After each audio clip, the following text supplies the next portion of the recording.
নমস্কার। একদিন রবিবার সকালবেলা মর্নিং ওয়াকে গিয়ে দেখি একটা বিরাট বড় লাইন একটা বাড়ির সামনে। আমি ওই পাড়াটাতে খুব একটা পরিচিত ছিলাম না, যে কি হচ্ছে বুঝতে পারছি না। খানিকটা এগিয়ে গিয়ে দেখি লাইনটা পড়েছে খাসির মাংসের দোকানে। অন্তত গোটা 40-45 জন লোক দাঁড়িয়ে আছেন ওখানে, এবং যিনি মাংস বিক্রেতা প্রত্যেককে প্যাকেটে করে সাজিয়ে মাংস দিচ্ছেন। আমাকে একজন সেখানে চিনতে পেরে জিজ্ঞেস করলেন, ডাক্তারবাবু, একটু রবিবার খাসির মাংস খাই, কোনো ক্ষতি নেই তো? তো তার সঙ্গে যে আলোচনাটা আমার হয়েছিল সেই ব্যাপারে আজকে এই ভিডিও বানানো। তাই ভাবলাম সবার সঙ্গে এটা আলোচনা করি এবং সবাইকে আমি ব্যাপারটা জানাই। নমস্কার, আমার নাম ডক্টর এস এ মল্লিক। আমি একজন ফিজিশিয়ান। আজকে আমাদের আলোচনা রেড মিট খাবেন কি খাবেন না, বা খাসির মাংস বা গরুর মাংস খাবেন কি খাবেন না, সেই ব্যাপারে একদম আলোচনা। রেড মিট কোন মাংসগুলোকে বলে? রেড মিটকে বলে নন বার্ড ম্যামলস, যেগুলো মানে পাখি নয় কিন্তু স্তন্যপায়ী এরকম যে প্রাণীর মাংস তাকে রেড মিট বলে। কারণ কাঁচা অবস্থায় সেগুলো লাল রঙের হয়। কারণ লাল হয় এই কারণে তার মধ্যে মায়োগ্লোবিন বলে একটা প্রোটিন থাকে। মায়োগ্লোবিন দেখতে লাল হওয়ার জন্য মাংসটা দেখতে লাল হয়, এবং এই রেড মিটগুলো রান্না করার পরে কিছুটা কালচে বা লালচে ধরনের হয়, তার জন্য এটাকে রেড মিট বলে। এর মধ্যে পড়ে যেমন খাসি পড়ে, ভেড়া পড়ে, গরুর মাংস পড়ে, বা শুয়োরের মাংস পড়ে। আর হোয়াইট মিট কোনগুলোকে বলে? যে মাংসগুলো রান্নার করার পরে সাদাটে টাইপের হয় সেগুলোকে হোয়াইট মিট বলে। এর মধ্যে মুরগির মাংস হতে পারে, টার্কির মাংস হতে পারে, বা বিভিন্ন প্রকার পাখির মাংস হতে পারে। তাহলে আমরা মাংস দু প্রকারের চিনে গেলাম, একটা রেড মিট, একটা হোয়াইট মিট। হোয়াইট মিট নিয়ে লোকের কতটা চিন্তা ভাবনা নেই। সকাল বিকেল রাত্রিবেলা লোকে খেয়ে যাচ্ছেন। সকালবেলা রুটি দিয়ে মাংস খাচ্ছেন, দুপুরে ভাত দিয়ে খাচ্ছেন, রাত্রিবেলা আবার খাচ্ছেন, মাঝখানে চিকেন পিৎজা খাচ্ছেন, পেস্ট্রি খাচ্ছেন, প্যাটিস আর কি, সেগুলো চিকেন প্যাটিস, সেগুলো আপনারা খাচ্ছেন। কিন্তু চিন্তায় পড়েন রেড মিট খাওয়ার সময়, যে রেড মিট খাবেন কি খাবেন না। রেড মিটের একটা ইম্পর্টেন্ট দিক হলো, রেড মিটটা খুব উৎকৃষ্ট একটা প্রোটিন। 2 নম্বর, এর মধ্যে এসেনশিয়াল অ্যামাইনো অ্যাসিড থাকে যেগুলো আমাদের শরীর তৈরি করতে পারে না। 3 নম্বর, এর মধ্যে কিছু উপাদান আছে যেগুলো খুব ইম্পর্টেন্ট, তার মধ্যে iron, zinc, vitamin B 12, manganese, magnesium, এগুলো শরীরের জন্য খুব উপকারী। তো আমরা একটা একটা জিনিস নিয়ে আমরা আলোচনা করব, এবং আমরা বলার চেষ্টা করব যে রেড মিট খাবেন কিনা, ইয়েস অর নো, খেলে কতটা খাবেন, এই ব্যাপারটা নিয়ে পুরোটা আমাদের আজকের আলোচনা। প্রথমেই বলি, রেড মিটের যে তৈরি হওয়া বা যেগুলো উৎপাদন, সেগুলো কিছু প্রকারভেদে এদের মাংসের কোয়ালিটি আলাদা হয়। যেগুলো একটা গ্রুপে, মানে একটা জায়গাতে যে মাংস তৈরি করা, যে পশুগুলোকে প্রতিপালন করা হচ্ছে একটা ফার্মের মতো, সেই জায়গাতে দেখা যায় যে সেই পশুগুলোকে, সেই প্রাণীগুলোকে বিভিন্ন দানা শস্য খেতে দেওয়া হচ্ছে। আর যারা বাড়িতে পশুপালন করেন, বিভিন্ন কাজে, চাষের কাজে হোক বা খাবারের জন্য হোক, তারা ইউজুয়ালি দেখা গেছে মাঠে নিয়ে গিয়ে ঘাস খাওয়ান। তো বিভিন্ন বৈজ্ঞানিক গবেষণায় দেখা গেছে যে যারা গ্রাস ফেড অ্যানিমালস, তাদের মাংস, মানে যারা ঘাস খান তাদের মাংসের কোয়ালিটি, যারা এই দানা শস্য খেয়ে বড় হন বা দানা শস্য খাওয়া এই প্রাণীগুলোর মাংসের থেকে ভালো। এই দানা শস্য যে জায়গাগুলোতে খাওয়ানো হয় সেই জায়গা ক্যাফো বলে, কনসেন্ট্রেটেড অ্যানিমাল ফিডিং অপারেশন বলে। মানে এক জায়গাতে অনেকগুলো পশুকে একসাথে রাখা হয়, একটা জায়গায় সামনে ছোট ছোট গর্তের মতো বা চৌবাচ্চার মতো করা থাকে, সেখানে দানা শস্য দেওয়া হয়, তারা খায়। অথবা এক বড় জায়গায় ছড়িয়ে রাখা হয়, সেখানে তারা চড়েই দানা শস্য খায়। সেখানে তো আর ঘাস থাকবে না, অত ছোট্ট জায়গার মধ্যে ঘাস তৈরি করা যায় না অত অল্প সময়ের মধ্যে, তাদের দানা শস্য খাইয়ে বড় করা হয়।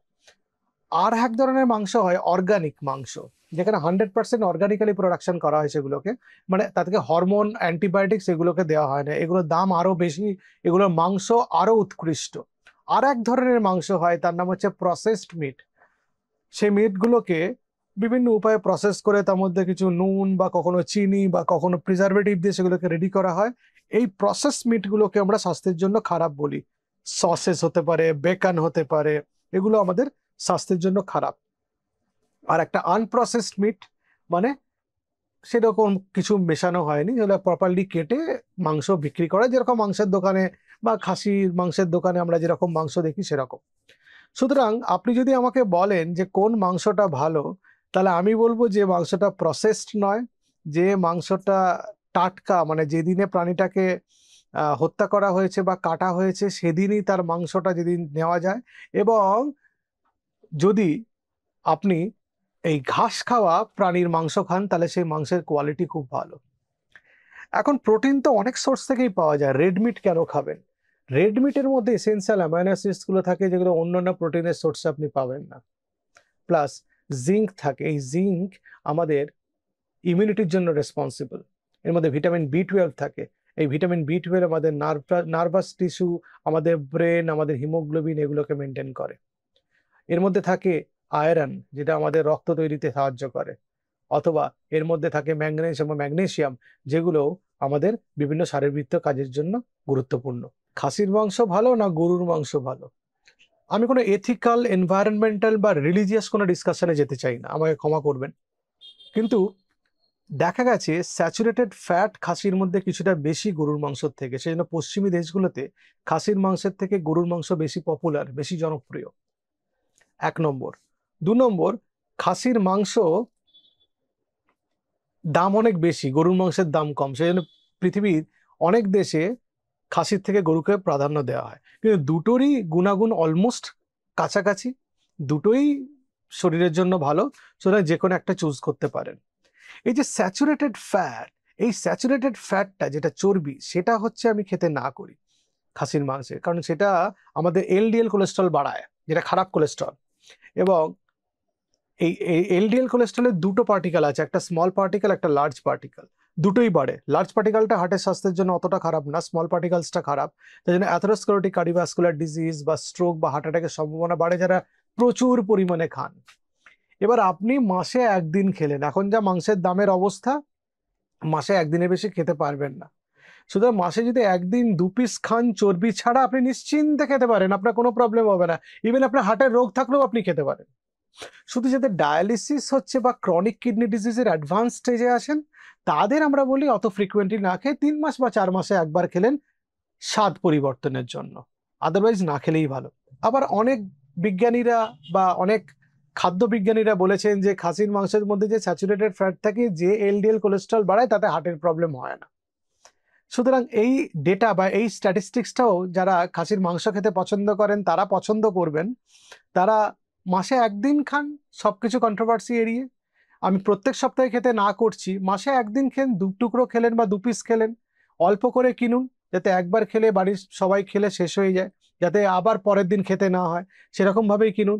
তাহলে আপনার মনের মধ্যে দ্বিধা, দ্বন্দ্ব, সন্দেহ এগুলো থাকবে না, আপনি তাহলে উপভোগ করতে পারবেন এই খাবারটাকে যারা পছন্দ করেন। প্রসেস মিট আমি খেতে না করি, যেগুলো বেকন, সসেজ, এগুলো খেতে না করি, তার মধ্যে সল্ট থাকে, কিছু প্রিজারভেটিভ থাকে, এগুলো কেমিক্যাল, তো সেগুলো প্রিজারভেটিভ গুলো সেগুলো আমাদের স্বাস্থ্যের জন্য ভালো নয়। আর সল্ট তো আমি বলেছি হার্ট, ব্লাড প্রেশার বা কিডনি সমস্যা থাকলে খেতে না বলেছি বা কম খেতে বলেছি, সেই জন্য প্রসেস মিট আপনি অ্যাভয়েড করতে পারেন। যেগুলো গ্রাস ফেড অ্যানিমাল, মানে যারা ঘাস খেয়ে বড় হয়েছে যে প্রাণীগুলো, তাদের মাংসে স্যাচুরেটেড ফ্যাট কম থাকে, টোটাল ফ্যাট কম থাকে, ওমেগা 3 ফ্যাটি অ্যাসিডস বেশি থাকে, এবং প্রোটিনটা একটু বেটার, সেই জন্য তারা খেতে পারেন। কিন্তু দেখা গেছে যে প্রচুর পরিমাণে আপনি যদি রেড মিট বা খাসির মাংস বা গরুর মাংস খান, তাহলে সেটা শরীরের জন্য ভালো নয় এবং সেটা শরীরে ক্ষতি সাধন করে। সুতরাং এটা আপনার উপরে ছেড়ে দিলাম যে আপনি খাসির মাংস একদমই ছেড়ে দেবেন, নাকি মাসে একবার 2 মাসে একবার আপনি খাবেন স্বাদ পরিবর্তনের জন্য। আপনার কাছে পুরো ডেটা, স্ট্যাটিস্টিক্স, তার প্রকারভেদ সবকিছু আমি তুলে ধরলাম। ভালো থাকুন, এনজয় করুন, নমস্কার।